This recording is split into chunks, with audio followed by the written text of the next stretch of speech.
ікон Божої Маті на світі, як зорочок ясних на небі.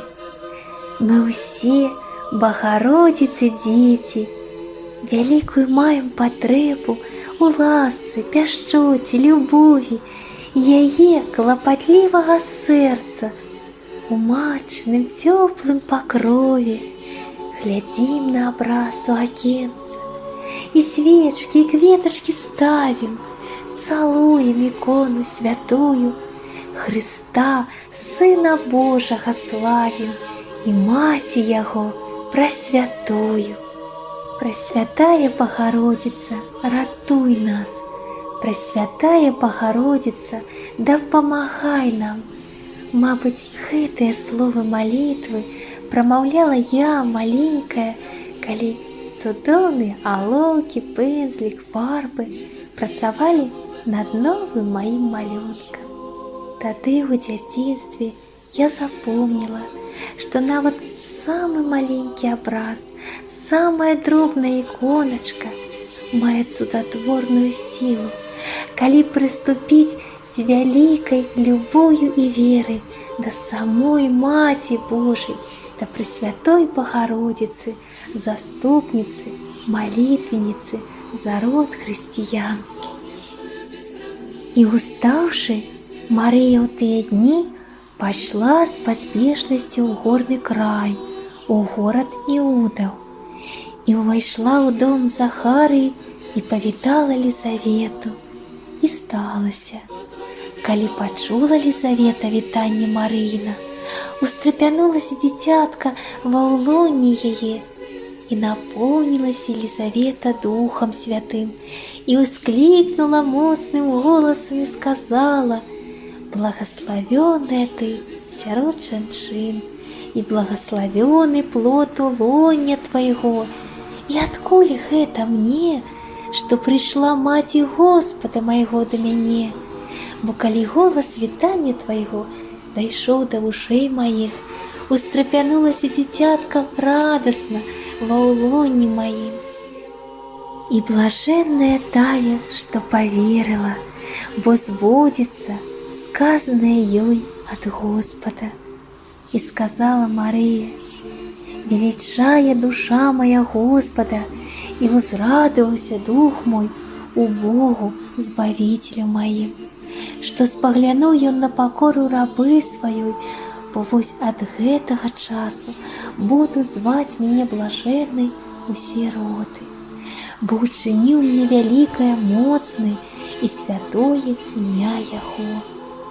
Прабыла ж Марыя з ёю каля 3 месяцаў і вярнулася ў дом свой. Чаму так багата ікон Пресвятой Богородицы? На нас Маці Божая з розных глядзіць абразоў і любіць яе, як матулю сваю народ Божы, ад першых стагоддзяў шануе з далёкіх часоў.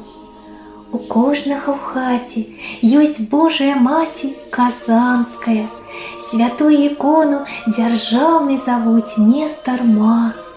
І можа падасца гісторыя дзіўнай казкаю, але гэта праўда жыве і вядома здаўна. Дзяўчынцы Матроне ў сне Дзева Маці з'явілася, сказала, дзе можна ікону яе адшукаць. Ад дзіўнага сну сярод ночы дзяўчынка схапілася, бацькам паспяшалася ўсё да драбніц расказаць. Дарослыя, пэўна, дачушку адразу суцешылі. У снах адкрываецца Бог толькі людзям святым, а мы ад бацькоў іначуе звычайныя, грэшныя.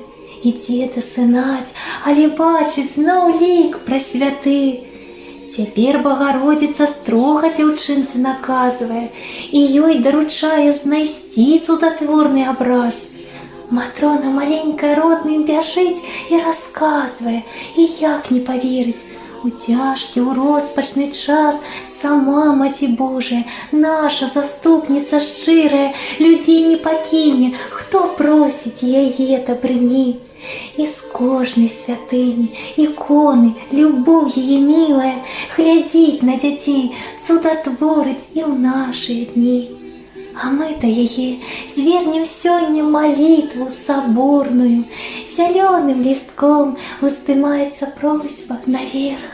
Почує яна и подасть руку ласки полную, як самый любимый и родный для нас человек.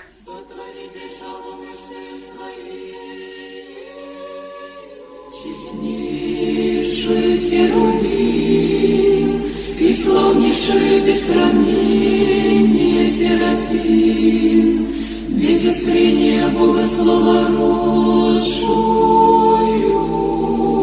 сущую Богородицу Тебя величаем. Быстрее от Израиля утрока своего помянуть и милости, яко же глагола отцем нашим Аврааму и семени его даже до века. Честнейший Херувим и славнейший без сравнения Серафим, без искрения Бога слова росшую, сущую Богородицу Тебя величаем.